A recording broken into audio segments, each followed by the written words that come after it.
नमस्कार। ये आकाशवाणी पटना है। अब आप खालिद रशीद से प्रादेशिक समाचार सुनिए।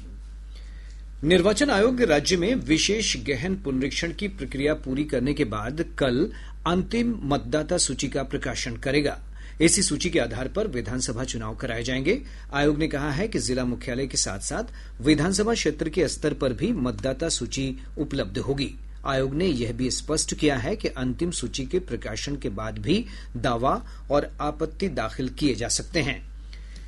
हिन्दुस्तानी अवाम मोर्चा के संरक्षक और केंद्रीय मंत्री जीतन राम मांझी ने कहा है कि सीटों के बंटवारे को लेकर नवरात्रि के बाद एनडीए की बैठक होगी। वाराणसी में संवाददाताओं से बातचीत में श्री मांझी ने कहा कि अभी एनडीए के अंदर सीट बंटवारे पर कोई चर्चा नहीं हुई है। राज्य को 3 अमृत भारत समेत 7 रेलगाड़ियों की सौगात मिली है। रेल मंत्री अश्विनी वैष्णव और उप मुख्यमंत्री सम्राट चौधरी ने आज इन ट्रेनों को हरी झंडी दिखाकर रवाना किया। रेल मंत्री श्री वैष्णव दिल्ली से वीडियो कॉन्फ्रेंसिंग के जरिए इस कार्यक्रम में शामिल हुए, जबकि उप मुख्यमंत्री सम्राट चौधरी ने पटना जंक्शन से रेलगाड़ियों को रवाना किया।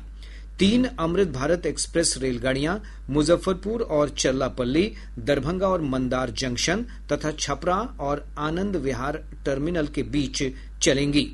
इसके अतिरिक्त 4 नई पैसेंजर रेलगाड़ियां नवादा, इस्लामपुर, बक्सर और झाझा सहित प्रमुख शहरों को जोड़ेंगी।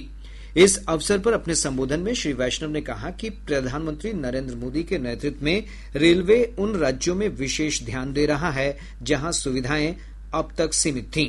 उन्होंने कहा कि बिहार में 1 लाख करोड़ रुपए की परियोजनाएं चल रही हैं।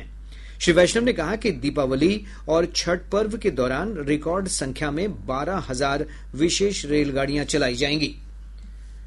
पटना मेट्रो का आज अंतिम ट्रायल रन किया जा रहा है। मेट्रो रेल सुरक्षा आयुक्त CMRS जनक कुमार गर्ग अपनी टीम के साथ ट्रैक, स्टेशन और पूरी लाइन का निरीक्षण कर रहे हैं। सुरक्षा जांच पूरी होने के बाद CMRS की हरी झंडी मिलते ही ISBT से भूतनाथ तक मेट्रो के पहले फेज का शुभारंभ किए जाने की संभावना है। प्रादेशिक समाचार आप आकाशवाणी पटना से सुन रहे हैं। शारदीय नवरात्र के 8वें दिन आज देवी दुर्गा के 7वें स्वरूप कालरात्रि की पूजा अर्चना की जा रही है। मान्यता है कि माता ने दानव रक्त बीज का संहार करने के लिए कालरात्रि का रूप धारण किया था। देवी के स्वरूप की पूजा करने से भय से मुक्ति मिलती है और नकारात्मक विचारों का नाश होता है।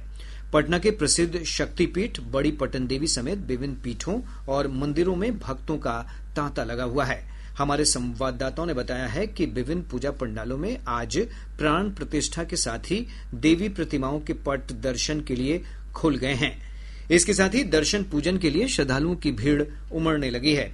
इस बार कई स्थानों पर पर्यावरण की सुरक्षा और स्वच्छता का संदेश देते हुए इको फ्रेंडली पंडाल बनाए गए हैं। विभिन्न स्थानों पर रामलीला, गरबा और डांडिया महोत्सवों का भी आयोजन किया जा रहा है। मधुबनी जिले के जयनगर रेलवे स्टेशन से रेल पुलिस ने एक संदिग्ध नाइजीरियाई नागरिक को हिरासत में लिया है। RPF प्रभारी गोविंद सिंह ने बताया कि खुफिया एजेंसियों से प्राप्त जानकारी के आधार पर उससे पूछताछ की जा रही है। रोहतास जिले के तिलौथू थाना क्षेत्र अंतर्गत डेहरी तिलौथू मार्ग पर आज सुबह भीषण सड़क हादसे में 3 लोगों की मौत हो गई, वहीं एक महिला गंभीर रूप से घायल हो गई। सहरसा जिले के मत्स्यगंधा स्थित कलाग्राम में नदियों के संरक्षण विषय पर वेबिनार का आयोजन किया गया। एशिया कप क्रिकेट के फाइनल में भारत की पाकिस्तान पर 5 विकेट से शानदार विजय को लेकर लोगों में उत्साह का माहौल है। देर रात मैच की समाप्ति पर प्रदेश भर में लोगों ने जश्न मनाया।